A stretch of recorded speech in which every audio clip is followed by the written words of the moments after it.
written a couple articles for Film Threat, not a lot, just a couple of comedy articles. I live in Atlanta or Marietta. I'm in the local area. Yeah. I host trivia 4 times a week. It's not an exciting life, but I do watch about a movie or 2 a week to try to keep up with what he's doing. At least. And also, to my right, we have Brad Gibson, and also a friend, longtime friend, and Atlanta resident, and writes for Film Threat on a regular basis. Brad. I've been in Atlanta for a couple of decades. I've been writing for Film Threat for 5 or 6 years now. I don't remember exactly. But yeah, it's been a privilege and a thrill to write. And I recently retired from corporate IT this year. So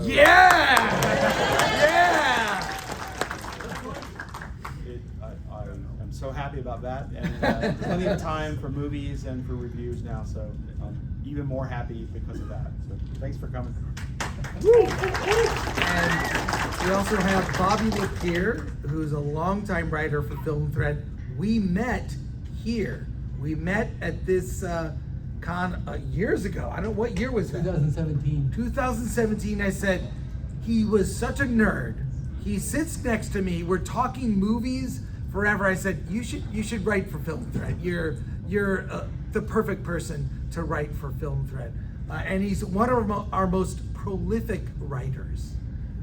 They decided I write so much. It's like, we're gonna put you to other uses, and now I edit for them as well and do their social media because they hate me and don't want me to get sick.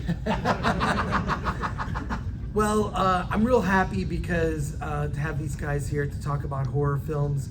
You're obviously all horror fans. I want to get a sense of where we stand horror-wise. It's really, I mean, I'd like to actually get from all of us, and I'll kick it off. What was the last horror film that terrified you? And I'll tell a quick story of mine. It was a movie I saw when I was 16 years old. I got a car when I was a kid, not because I wanted to date girls at the time. I had crushes, but was very timid in that. But I wanted to see movies in a theater, and I didn't want to have to get a ride from my mom. So I had a car, and I went to see, at 16, with my car, went and saw The Thing. John Carpenter's The Thing. Now, I went home, I was so terrified. Not just because of the gore and whatnot, but also the psychological factor. The ending is maybe ambiguous, we don't know. Not exactly a happy ending. And it was the last time I ever slept with the light on because I was so scared. So, can you tell me the last horror film that terrified you?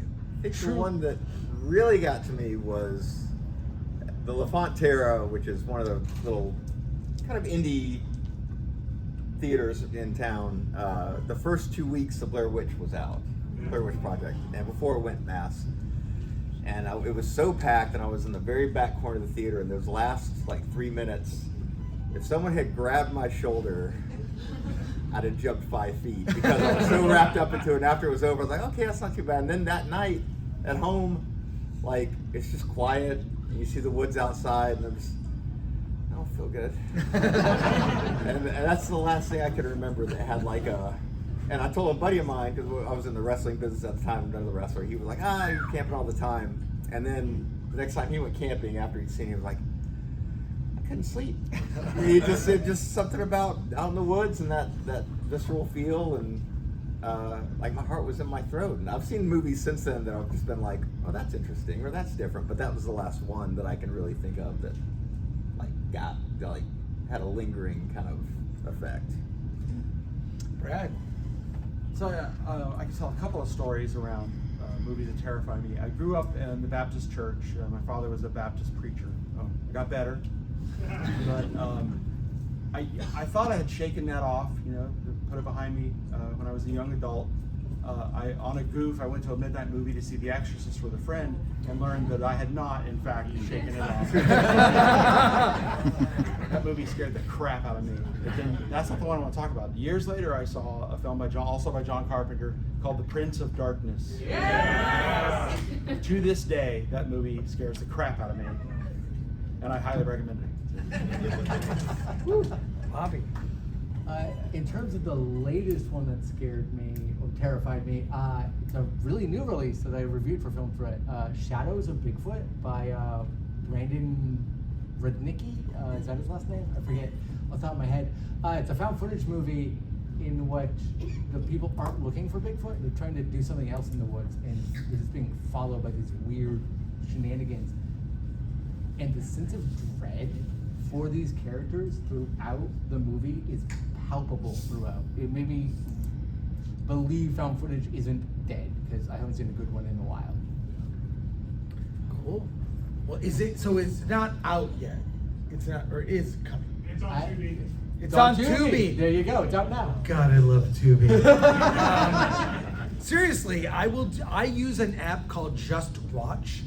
You put in any movie and it tells you where it's playing, or what streaming service, where you can get it for free, where you can buy it, and how much. Does price comparison. So I use Just Watch a lot. I recommend it. So what I want to talk about is maybe mainstream horror movies that everyone in this room knows, and something you want to say about that film. There's a lot of horror films that we all know. And then because we are at Film Threat, which is, if you go to filmthreat.com, we review indie movies of any sort at any stage of production. So a lot of times we get to see films even before they go on the festival circuit. Filmmakers send them to us. So I want you guys to plant that seed. Think of a movie that no one in this room has probably seen that you could recommend, but one that like is widely known and you want to just tell everyone about it. So start with the mainstream movie first, then we'll go indie, then we'll go to questions from the audience here. But start with Bobby and we'll move back this way. I actually have a list. Let me get that. He has a list. All right, while he's getting the list, Brad, why don't you chime in? So I haven't really done a lot of mainstream horror this year. Modern horror, newer stuff is. I find that most of it is not to my liking. I like the older stuff, like the John Carpenter pieces. But I did review a film this year for Film Threat that I would not have seen otherwise, and I think it either wasn't on the circuit yet or had just gotten there. Called The Coffee Table. It's a Spanish film, subtitled, and it's horror that doesn't have anything to do with evil intent, nor does it have anything to do with metaphysical or spiritual. It's a banal sort of daily life thing, and it's absolutely terrifying, and it's funny. I can't really say anything about it because the thing that happens in it would give it all away, but I highly recommend seek out The Coffee Table and watch that one. It's an amazing film. I'm gonna second that. Who here has seen The Coffee Table? Okay, like one person. Do not look up anything about this movie. Don't read a review. Don't watch the trailer. It is on Amazon, I believe. It's like you can $4 for rent. $4. Just see it. It is in fact about a coffee table. It is the most tense. Every person I recommend it to is mad at me. See it. I'll say something about a horror film I saw recently, within the last few months. I assume it'll be on VOD. In a Violent Nature. If you've not seen this movie, how many people have seen it? It's like a Jason. It's like a Friday the 13th movie, but from the point of view of Jason. So you follow Jason around, and you hear these a-hole teenagers talking around the campfire. And you see from his point of view, it's like, oh my God, I want him to kill them all. They're so annoying. It has one of the most gruesome kills I've seen in a movie. It's a top 5 all-time slasher kill. Yes, top 5. You wonder how it was physically possible. So in A Violent Nature, it even has almost a video game aspect to it. you follow the creature or the killer from sort of a third person point of view of a video game. Yeah. And really amazing film in a violent nature. I would also second that, because if you pay attention to what's going on in the background, it's a Friday the 13th movie. Like you kind of pick up like, oh, this is the conversation there's probably a score on the other side of it, but not anything he would hear. And judging by what they're talking about, this feels like it's the second or third movie in a franchise that doesn't exist. Right. That just makes sense. Yeah. Do you have one to recommend? Honestly, both of those were the ones I had in my head. And the coffee table does ratchet up tension to a painful, like, every 15, 20 minutes you learn something new that just kind of makes your stomach hurt a little more. So What's weird is I found the coffee table that's in the movie. It is about getting a coffee table. I found it at a swap meet in Pasadena, California, and considered buying it until I saw the price tag. A couple $1,000, but it was exactly out of the movie. It's a really ugly coffee table with two naked women like holding up the glass of the coffee table. It's sort of like, it's very gauche. I never use that word. I never use the word gauche, but it perfectly describes this coffee table. And now, So- where you saw this, did the guy know about that movie? He did. I had to tell him about it. So it's just a random. You saw the exact same thing. I took pictures. and he didn't know. Yes, he did not know. Crazy. That's Yeah, sounds like you missed out on a deal right there. Yeah. Bobby, you were going to chime in with your pick. I'm gonna go with I Saw the TV Glow, which is really only yes. horrific in the last like 15, 20 minutes, but it's just brilliant. The best work Justice Smith's done so far, acting wise. It's such a layered drama. So when the horror hits at the end, you feel every gut punch of it. I love that film as well. I love the idea that you could your memory of a TV show is different than the TV show. Yep. And what terrified us as kids is like that's another great way to do a recommendation. Movies that terrified you as a kid that you've seen later as an adult, and you go, "What was I thinking? What was I thinking?" There's a lot of movies like that. I can think of like the Karen Black sequence from Trilogy of Terror, where you can buy that little voodoo doll. Like that was so terrifying as a kid. I mean, it's quaint and kind of cheesy now, but do you have something like that? Like, Somebody in the audience just said Rawhead Rex, and I want to shout them out. Oh, Because, nice. that movie's ridiculous. But in that same regard, John Carpenter's Vampires came out before I even hit high school, and I really enjoyed it when I first saw it. And then I went back to it, I don't know, 5, 6 years later. It's one of the biggest pieces of crap ever made. well, I one on that. If everyone can remember one. Don't Be Afraid of the Dark, not the Guillermo del Toro remake. The original I saw as a kid, alone, watching that movie. If you remember what it's about, these little hidden creatures in the dark, they kind of drag you to the basement. And of course, when you're a kid, you're afraid of the basement. The sound of a furnace is a monster, terrifying. I mean, the movie is cheesy now because it was a 1970s made-for-TV movie, but my memory of that movie is terrifying. Like I Saw the TV Glow, which I thought was really brilliant. And you're right, that last 15 minutes, amazing. So, do you have a movie like that? Well, when you said Trilogy of Terror, that, and then if you're familiar with the Twilight Zone episode, The Dummy, kind of go hand in hand. And the first time we got a VCR, the first movie I rented was Trilogy of Terror. And I was 13 in the back of the living room, fast forwarding through it so I know where the monster's coming from, and then rewinding it. And then I'm a senior in high school and Child's Play comes out. I have nightmares. I'm a senior in high school. And I had nightmares, and then it came out on video, and I rented it. I'm like, okay, I'm purged. But so just for some reason, little things like the dummy from that Twilight Zone that just freaked me out when you're 7 or 8 years old. And then one year, maybe 25 years ago, Karen Black was here signing pictures, the 8x10s. And I was like, I've got to get this. And all I had was a 20. She was selling for $8, so she had to break a 20 with Pavel Chekhov from the original Star Trek.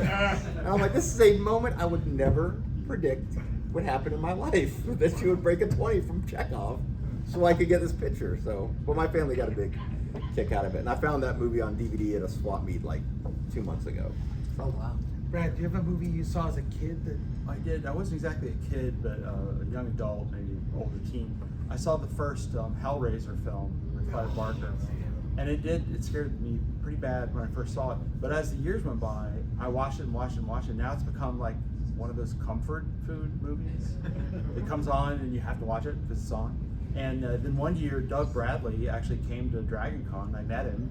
I was like, what a charming individual. And so it's not scary at all now. I just come on, it's like, shut up. To be on in the background. I want to talk about what makes a great horror film, but I'd like to ask everyone on the panel, a movie that isn't in the horror genre, but could be considered terrifying or maybe horror adjacent.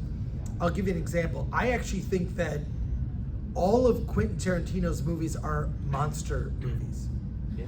If you think about his films, and this is why they're so violent and shocking and terrifying, the monsters are human. There are terrifying and monstrous things and darkness and evil in people. And I think that Tarantino taps into that. Not every one of his movies, but a lot of his films. Hateful Eight even is he said is partially based on The Thing, Carpenter's The Thing.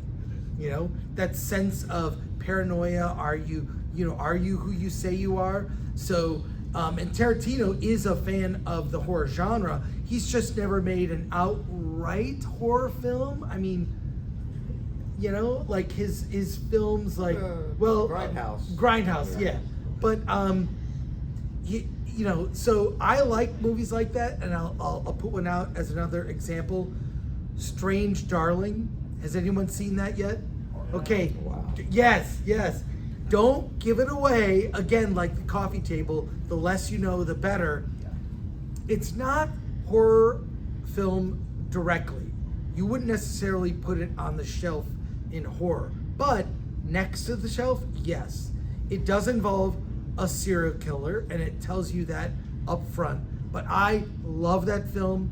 I saw it just a few weeks ago. It's still in theaters now. So strongly recommend that. Do you have a film that's horror adjacent that you could suggest or bring up that people wouldn't know?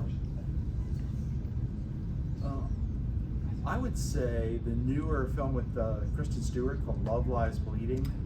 Nice choice. If you haven't seen that, it tracks as kind of a thriller-ish, kind of shitty people movie, and then the longer you go on it, you're like, okay, this could be right next to horror on the shelf. That was another one that had in my mind just now.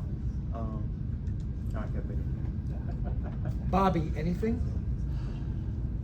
I'm going with Lake Placid. The movie plays as a comedy, and it's brilliant. I love every aspect of that film. But you slightly rewrite it, give it a slightly different direction, you have full-on creature feature craziness. Right. 7. Shane, do you have one? I would think Yes, 7. Someone said 7. absolutely. Yeah. That is definitely horror adjacent. I would think even like The Dark Crystal. Ooh, yeah. Yeah. I just rewatched that. I was on Tubi. Tubi is what I call 65-35, which 65% is garbage. The other 35 is exactly what you want. Yeah. But it's the sketches in the opening credits. Yeah. That scene with the crystal in their eyes. That's every bit of that gets in your bones. Which, by the way, if you want to see some stuff from Dark Crystal, go to the Puppetry Arts Center here in Atlanta. They've got a bunch of the pieces from Dark Crystal. And lastly, I want to ask everyone on the panel, what makes a great horror film? And there isn't one definition. It's very personal to us, what our definition of what makes a great horror. I tend to, even though some of my favorite horror films, like the original George Romero, Dawn of the Dead, one of my favorites, very gory horror film, but some of the more terrifying sequences of that film aren't gory. The idea of being locked in a mall with everything your heart could desire, and then having this sense of dread, the world is over, everything you do, this money is worthless. Like, who cares? I can have anything I want. It's the kind of horror that speaks to me tends to work psychologically, meaning it actually almost like permeates our own lives. Though that's the kind of horror that, like the coffee table, something that is possible, outside the realm of fantasy, like vampires, werewolves, and monsters. Real life monsters, I think, is the thing that always gets to me. Do you have a film that, or do you have your own criteria for what makes great horror? Just if you can't trust anyone in your life, like Cobweb that came out last year. The parents are his main source of stress, and then whatever's going on in the wall with a possible sibling that he didn't know about. It didn't pan out like I thought it should have, but everything ratcheting up to it, like the parents are so unsettling, and like if that's your parents and they're not who you think they are. Yeah, it's where the horror is relatable, Yeah. to an experience that we all have. Invasion of the Body Snatchers, right? Creepy people trying to get you in their cult or whatever, or actually turn you into a pod person. Or Red State is Red another one. State, yes. Absolutely. Red State. Red State is I love that. because it feels like this could really happen. Yes. That's one of my best friends. He didn't know what they were saying, and I'm like, everything in that movie could happen. Well, The way it plays out, because we've seen it in different, from Westboro or from Branch Davidians, but to put it all together. Yeah.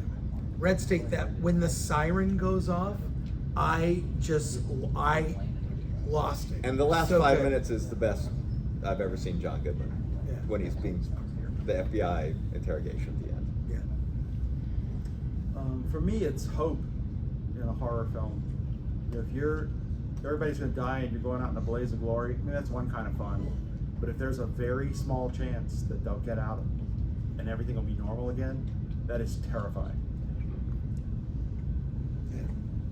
For me, horror doesn't work if I don't care about the person that's befalling. If I'm not invested in them having this torment, whatever it might be, then I don't care. It's not creepy. It's just something bad happening to somebody I don't care about, and that's not interesting or engaging at all. So.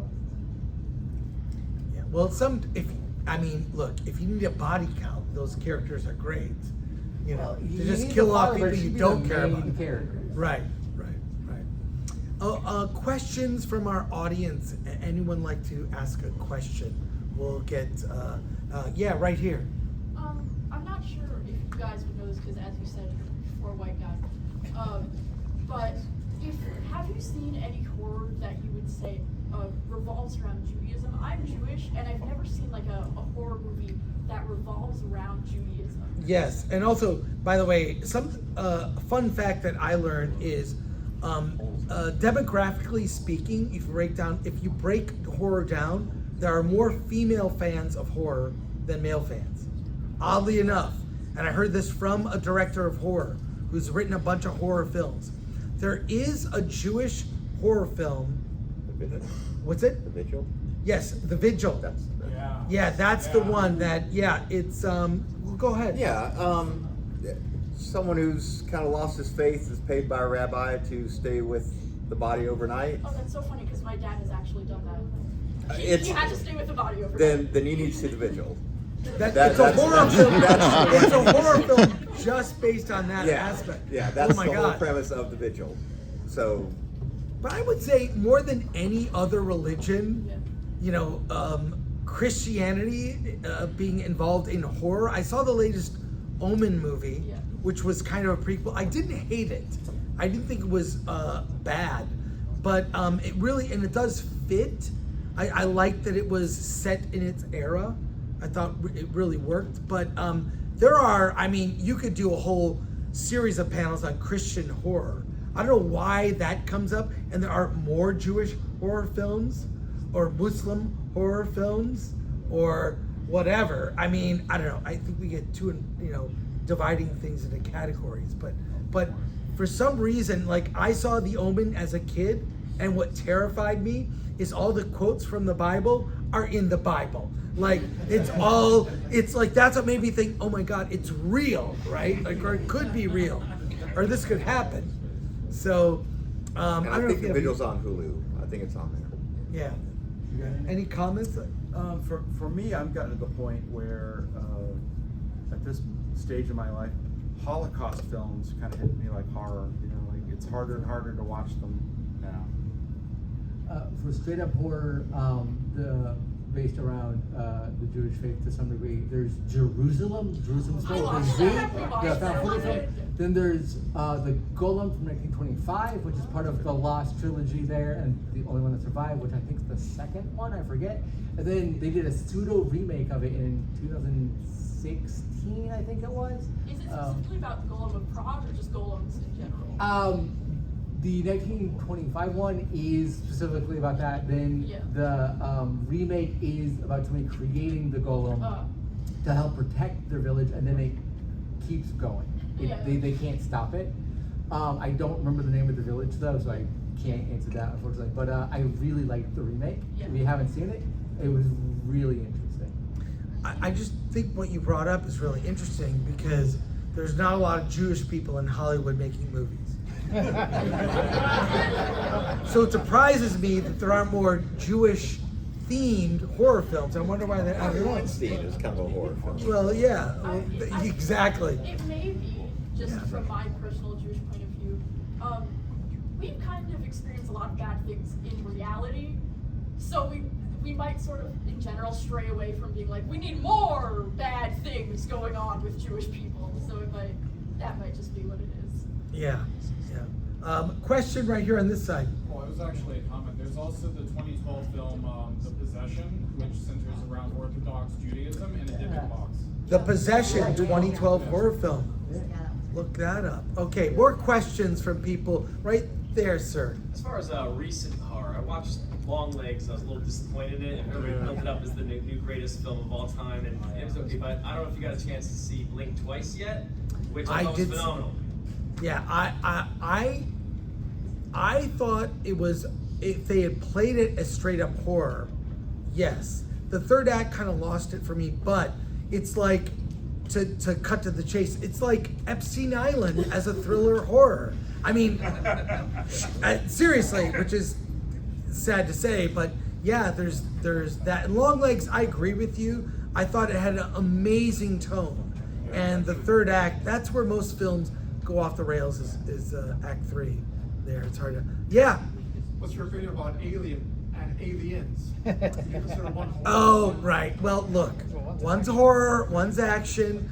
I personally prefer Alien. I'm an Alien guy. Aliens, still love it, but that's more action movie. Alien is one of my all-time favorites. I saw it in a theater in first run as a kid, and then saw it in a retrospective screening. It's my daughter. It's the first horror film I showed my daughter when she was a teenager. She loves that movie. So, yeah, that my opinion is they're both great, and it depends on your mood. Do I want straight up action? Do I want more tense horror? And I will say this: Alien works better in a movie theater. Aliens is better on home video. It works as well on home video. That's why I think people tend to gravitate more towards Aliens than Alien, because Alien is about being in the theater and the sound, and it's amazing. So that's a whole debate. Anyone else have opinions? Well, Romulus does kind of fit perfectly in the middle. It does. It's a little bit of both of those films. You see the Reebok sneakers from the second one. There's a lot from the first one. But you have to know Prometheus stuff to really get it, and that's where It totally falls apart because of that. But up until it, I legit loved it until like the last 30 minutes. And it feels kind of, that last act feels kind of video gamey. It feels tacked on. The second, third act. Yeah. Yeah, how I feel about some of the later Alien films is like, the Spider-Man movie where he saves Mary Jane at the end, he has a choice. That's like 5 of those movies. Anyways, the Alien films have become the birth of a new alien is like also 5 of the movies. So maybe they need a new ending. Yeah, right here. What's your favorite werewolf movie? Favorite werewolf movie for me? It's American Werewolf in London. Yeah. I was gonna say. David. Ginger What? Snap. Oh yeah. Yeah. See, there you go. I got a signed copy from David Naughton. Oh, very nice. And I'll never get rid of it because I watch it every time I move. I play it when I'm setting up, I love that. so it's like my move-in movie. I love that one too. Right there. Yes. What's your favorite subgenre of horror? I feel like there's the slashers, the monsters, the paranormal. What's your favorite subgenre that you tend to gravitate towards more? Ooh.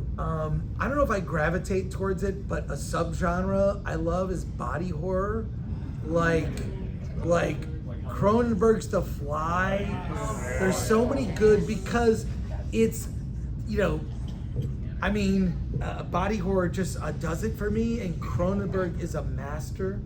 Any subgenre of horror? Slashers are cheap and easy, and you can bail on them at any point. So Right. like that Terrifier 2 could have ended about halfway through. I would have been fine with it. The one kill scene in that's Oh God. just the giddiness. When he comes in Yeah. with the bleach and the salt with the smile on his face, I was like, what is happening right now? Oh my He's just God. a man who loves what he does. Yes. I actually met the actor who played Art the Clown at Monster Palooza in Pasadena. It's a great convention there. But yeah, the Terrifier movies are an amazing story. Damien Leone, like it started from a Kickstarter and he did this, and now Art the Clown's taken on a life of its own. And Terrifier 3 is coming in October, and it's a Christmas movie. Yay! And they say it's even gorier than the second one. Yes, it'll be gory for They're sure. already selling posters at the I American know, I Smart, love it. I so- love it. So, what about you guys? Well, you took the two. Oh, no. Body horror and Cronenberg. Only if it's Cronenberg. Right. And to me, nothing gets more Cronenberg than Videodrome. Oh, yeah. Found footage is Ooh, really my yes. go-to choice because I think they do such a great job with the atmosphere in a way that a more narratively driven thing can't. Yeah. Also, on top of what Brad just mentioned with Videodrome, if you're in town through Monday, there is the last remaining video store in Atlanta, a couple miles from here, called Videodrome. Yeah. That it's like a museum to walk in. I love going in there. I've been there. It's great. It's fantastic. It's amazing. So yeah, we could talk about subgenres. That's a whole. I wonder how many there are. There are so many in categories, and I mean, because you can put thriller or drama under horror. right? Do those count as subgenres or hybrids? Yeah. Either throw it in a blender. Other questions we had? Yeah, right there. Speak loudly. I watched a movie in 1987. It with Robert De Niro and Mickey Rourke. Angel Heart. Angel Heart. Yes, I love Angel the Heart. twist at the end. And Yeah. are there any movies like Angel Heart that you're kind of like, that twist got me? You surprised you? Oh wow. Angel Heart's done so well. Yeah. To at least Bonet scene. Yeah. Yeah, there you go. So I'm the pervert he brought on the panel. Yeah. Yeah, I can't. Angel Heart, I have watched in the last couple years. That's another one. When I saw it on DVD, I had to pick it up because I watched it over and over when I was a kid. So Yeah. I probably shouldn't have. But Any commentary on I do like that kind of film where the character, even the character doesn't know who he is. So sort of an Angel Heart, the Mickey Rourke character was trying to remember himself and come to some power he had that he'd forgotten. I like that idea. You see that in film. Angel Heart's okay. The acting is, in my opinion, better than the story. They elevate what is kind of a really boring build up to a really great payoff, but it's really boring until it finally pays off. Other Chris, questions? we got somebody over here who's Oh, been having his sorry. hand up forever. You're right here. Yeah. Sorry. What do you prefer, Terminator or Alien, when it comes to horror? Oh, I'd probably go Alien, because I think that like when you look at those franchises, oh my God, they just announced the new Jurassic World movie, Jurassic Oh, God, World really? Rebirth. with a new cast. It's 5 years later. It's Mahershala Ali and Scarlett Johansson. When a franchise when a franchise goes on too long, and you're just, playing the greatest hits, it's like a cover band making a movie. So like Alien and Terminator as well. But but Alien is to Terminator what Aliens is to Terminator 2. Right, in a sense. So I do like the first two of both those franchises, and then it's a mixed bag. But I think Alien has some better films than the Terminator franchise. So yeah, that's a good question. They both tank after the Because second one. Terminator 1 felt more horror. Yeah. That's Yes. the same thing with Alien. 2 has some, But it's more action. It's as actiony as Aliens is to Terminator. And it's got more So. humor Yeah. Yeah. than the first one. Yeah, the first one's straight up.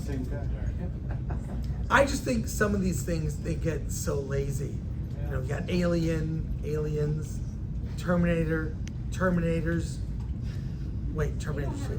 But But there are Terminators in the second one, so there are. They could. I'm just saying, Jurassic Worlds. We're just gonna go off the rails. So, but there were more questions right here. So every year, my buddies and I, we do like a marathon in October where we would watch a different horror movie every day leading up to the holiday. Oh wow! Yeah, really awesome. Recommend it. Do you guys have a Mount Rushmore of horror movies? Maybe give me some suggestions. I'm gonna write them down for stuff that. Oh I need to wow! watch Mount this year. Rushmore of horror. My God! I just got my wife to watch Friday the 13th. Jason Lives, and it was it's almost she's still married to you? Yeah, it's almost a kids movie. Like I really had to pitch it hard. Like it's the safest one of the whole run. And she actually liked it, and she's not a horror person at all. She made me watch The Goonies, which I had never seen because I hate children. So in a way, that was a horror. It's fine as a kids movie. That was the best. That was the most. So you light thing. identified with the themes. It had a beginning, middle, and end, and everything worked out. So. Mount Rushmore of horror, guys.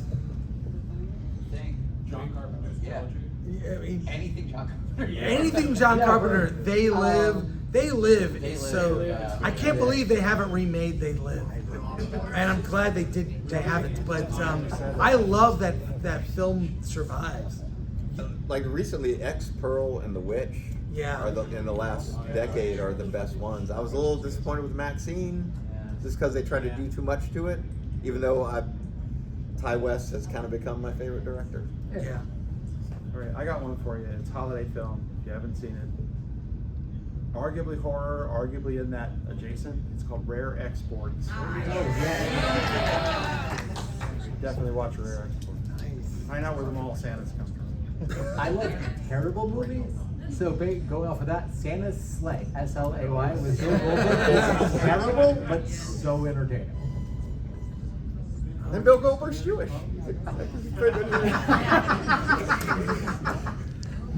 Yes, right here. Speaking of like horror subcategories, what do you think of horror comedy? Love horror comedy. Evil Dead 2. Like Evil Dead 2 is just the GOAT. Like what's that? Cabin in the Woods. Yeah, Cabin in the Woods. Like, yeah, I mean that's the subgenre of horror comedy is so good. Can you guys name some good horror comedies? That's what I was going to say. Tucker and Dale. What's that? Hot Fuzz. Yeah. Shaun of the Dead, The Babysitter. House. Someone say House from '86. The William Cat movie? Huh? The William Cat movie? Yeah. That movie. With Norm. Yeah.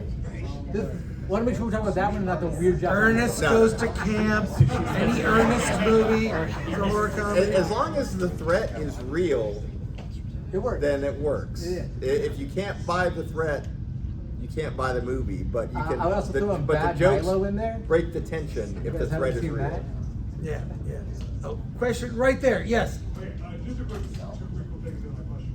Okay. I'm surprised you guys went with werewolf movies. You didn't say Dog Soldiers. I mean, come on. Oh, Dog Soldiers. Yeah. Dog Soldiers. Okay. And also, The Descent sounds you said the Bigfoot. Here's the movie I think I read. It's called Exist, made by the same guy who did. Seen that. Yep. Who did Yeah. Blair Witch. It is like almost a forgotten film. Great horror film, check it out. Exist. Exist is awesome, along with I haven't seen it. Bigfoot, the Lost Coast tapes. It's If you guys very haven't seen well that one. done, very good. It's just Wells that's kind of thrown under the radar. My question is to you: what is a horror film that you saw like a trailer or something told you about? And you're like, oh my god, this is so in my wheelhouse. You went to go see it, and you were like, wow, that sucked. Oh wow! So what is a horror film that we saw the trailer, we're pumped to see it, and then it sucked? Oh wow, that's a lot of movies. I mean, I'm serious. I still go back to the Maxine, the teaser. It's a 30-second teaser of the Hollywood sign, but it's Maxine's name on it, and that came out just right after Pearl had come out. So I was so built up for it, and then I just wanted it to be better. Yeah, I than just it think was. X and Pearl were so good, Yeah. and Maxine was. I liked it, just it was not as Yeah. good as either of those two. So, yeah, I will recommend two things that are not out yet that will be in theaters. One film called Abruptio, Abruptio, Abruptio. It's an entire feature film featuring human puppets. They're puppets in human form. There are no people in this movie. It's a science fiction horror film about a guy with a day job where something goes wrong. I won't say. It's coming out at the end of September. It'll blow your freaking mind. Abruptio. And it was done 2 years ago. It's been Yes, sitting in a can it's for been 2 years. around, it's been at festivals, it's finally coming out at the end of September, so in the next month, please check out Abruptio. And I happened to see Nosferatu, the new one. Whoa, what? I snuck into a screening. It's awesome. It'll be very divisive. It's just very, it's, I'll say it's faithful to the source material, and it's a vampire look that we've never really seen before. So I'm looking forward to seeing the final. I only saw a rough cut, so I haven't seen the final, but I hope they don't chop it up and ruin it. It's like But- Nosferatu Goes Hawaiian. Yes, it's not that. It's not that, but yeah. Right here, and then we'll go there. Yes, You guys have an opinion on Mad God? Mad God. I love stop motion, and Mad God, I just love. The story is sort of thin, which I'm okay with, but I love that stop motion animation and the horror imagery. I love sort of dark stop motion, stop motion we associate with, hey, Nightmare Before Christmas. But I love the Brothers Quay. Anyone sees those films, they're so creepy, the tone of that. But I happen to like Mad God. I mean, It is an experience. Yeah, the story's thin, but it's not the point. The point is to be immersed in what you're like staring at for 2 hours or however long the movie runs. It's unlike anything else except for maybe the Secret Adventures of Tom Thumb, and even then, stylistically, they're very different despite both being stop motion weirdies.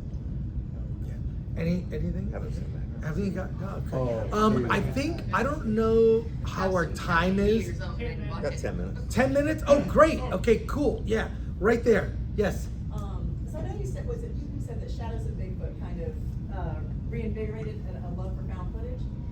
Maybe there was still life left in it. Yeah. Okay, well there was another one I saw. I often want to like found footage more than I often do. Right. And there was one that I saw this year that even though I didn't think it stuck its landing, I thought it was the most original approach to found footage I'd seen in a hot minute. And that was Late Night with the Devil. Yes, Late Night with the Devil, David S. Malchin, who is like, he has such a prolific career, being in so many iconic franchises. But yeah, I love that film, Late Night with the Devil. Yeah. They sort of break it a little bit with like but that didn't bother me. I didn't care. They broke It didn't. formula in the end. I don't care. Yeah. It still worked for me. So, and I love that whole idea of an early 70s sitcom or late night show that goes awry. And he's got such a great face for 70s talk show host. He's very. And I thought he fit. Like, that's the guy for this. Yeah, I love everything in David's career. I know him personally. He's so grateful, and he's awesome. So, yeah. I would put him in a little bubble. Yeah. Because he's brilliant in the movie, and the person, the girl who plays the possessed person, does such a great job at making you not think of other possessive movies you see, because that's such a trope. That movie was not good. It does not work. The special effects don't make sense given how you're supposed to watch it. The getting to what's going on with the ending and his wife and stuff is far too obvious. I was really disappointed. I think that, to answer one of the that guy's questions, is probably one of the more recent movies where it's like, it's such a big build-up, everyone's saying it's great, and I was like, no, I didn't hate it exactly, but I left feeling completely underwhelmed outside of most of the performances. No, to dovetail it into the question I was wanting to get to, Yeah. was there anything else that, because I did have to give it credit for being a totally fresh take Totally. on found footage, because really most of them are found camcorders. That's what they almost all come Right. down to. Are there any other found footage that do come at it from a different angle, like that one did? Shadows of Bigfoot was the second Rudnicki film I've reviewed just this year. He almost exclusively does found footage. His movies are a little hit or miss. This was the most interesting one that I had seen, but he's trying to do a lot of cool stuff with that. So even though there are flaws with them, as an independent film, he's at least like filmmaker. He's at least trying to push the envelope and make things different. So I see got a lot of his movies, to be honest. And Lake Mungo. Also, Oh, yes. Lake Oh, Mungo's a good I forgot one. about Lake Mungo. And I can't. There's another Bigfoot movie. It was directed by Bob Goldthwait. I can't think of the name of it. Willow Creek. Willow Creek. Yeah. That one's got I would say a big twist toward the end too. So. There, and then we'll go there. Yes. So And one speak of the loudly. One of the subgenres I've been trying to find more of is cults being incorporated into horror films, such Cults. as Malum or Midsummer. Do you have any recommendations for films where you found cult elements that work really well? Well, Midsummer, I really love. It's so freaky experience. That's a really, in terms of examination of a cult or being dragged into one where you don't know what's happening. Do you have any? House of the Devil. House of the Devil is a cult movie too. Yeah. I just want to see Ari Aster do something different other than Hereditary and Midsommar. Yeah. Like, okay, just forget the cult. You like cults. Yes. So I want to see something else from him that really hits home. Yeah. Anything? The subgenre of cults? Not that people would not already know. Nothing is just bringing to mind. There was back there. Yes, loudly. So on the flip side of things like Jurassic Park, which have been done to death and then beyond, and then never been seen again. Yeah. What is a movie you saw that you wish had a sequel? I saw a movie called Dracula Untold on Netflix, and I really wanted there to be a next movie, and there wasn't. So yeah, Dracula Untold did not have a sequel. I mean, I don't know that it needs a sequel. I love They Live so much. You can go to any con and see this movie from the 80s. There's a merch for it. There's fan-made stuff. The concept, I think, of They Live might be more relevant today than when it was made, about us being duped by what we think we see and what is reality. I think that maybe that's why I think that filmmakers are missing a huge opportunity of what's in the zeitgeist and what they choose to make movies about, and they don't tap in to what's there. They Live, I'd love to see, not necessarily a sequel, but a follow-up to a film set in that world of someone who finds those glasses that make you see the truth, of what's really there. So I'd like to see They Live. Any others? I loved the 80s film Near Dark. Oh, yeah. Maybe your past starts here. Yeah. And I would like to have seen some more in that world. It was good. In terms of sequels, depending on how you feel about what its horror elements, but I think Tucker and Dale would be a great thing to have a sequel about. The movie was just such terrific fun and a weird spin on what you expect. That I would love a sequel to that, to be honest. That's a really good question. What horror film would you like to see a sequel where they never made one? Because they always make horror sequels. I mean, if it goes well, part 2 is on the way. Terrifier 4 is going to be greenlit before 3 comes out. Shane. Man, a good Jaws movie? There hasn't been one. A good Jaws sequel. What was the Under Paris or the one that's on Netflix now? It's like that's right between Sharknado and Jaws 4 for me. So Sharknado is better. Yeah, probably. I like Sharknado. It knows what it is. Yeah. I know. There is, by the way, a movie coming out called Catnado, which is about a tornado with cats. There's a trailer. It's from Wild Eye Releasing. They never put out a good movie, but I watch their films. Look up Catnado, the trailer. You will. The thing that's important about that movie, it will convince you. I can make a horror film. I've got a phone. I can make a horror film. So, is our time? Yeah, 5 minutes. 5 minutes. Yeah. Let's go. More questions. Someone who hasn't asked one. Here, the guy. You're filming us. So, with action movies, we get a lot of things like San Andreas and those Twister natural event action movies. Yes. What would be good horror movies where the element of fear is the natural event? Natural event horror film. The healthcare system. It'd be a great movie. I think it'd be great horror. It taps into real life. No, seriously. Another Crow movie. We'll put Jelly Roll. Yeah, We'll call it Crow Nut. That Crow movie, it was. Ooh, I did not like it. That's a good question. Earthquake movies where the focus isn't the earthquake hitting, but the aftermath, in which everybody's just locked away and can't escape. That would be the creepiest possible Oh thing. God, yes, yeah. Yeah. Anyone else? The question right here, yes, but over there, we'll get to. Is that, yeah, yes, loud, please.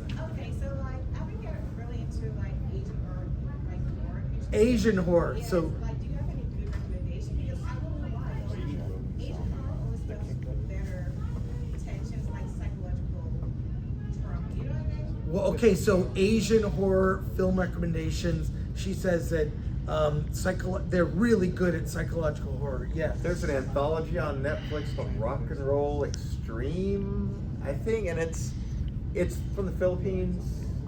It's weird because every other sentence is in English, which I did not understand why. Because I always watch movies with subtitles, so I catch everything, and every other sentence wasn't being subtitled. I don't know if that's a cultural thing, but it had some good points too. And 3 Extremes, which is also on Tubi. Look up this film. It's called Zombie Ass Toilet of the Dead. Oh, yeah. Wait, I can't believe anyone knows that movie but me.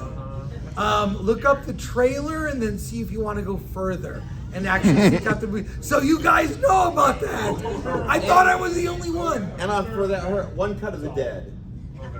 Okay, One Cut of the Dead is the first 30 minutes is like a weird little zombie movie, but then the next hour is explaining what's happening behind the scenes of that movie. And that was my favorite film of 2019. Train to Busan. Yeah. A Tale of Two Sisters. Don't look it up. Don't watch the trailer. Just go. All right. What about Tokyo Gore Police? Yeah. Yeah, did you see it? Oh, Tokyo Gore Police. That's on your. Anyone else more Asian? Dead Sushi? What is it? Dead Sushi? Dead Sushi. It's in a comedic thing.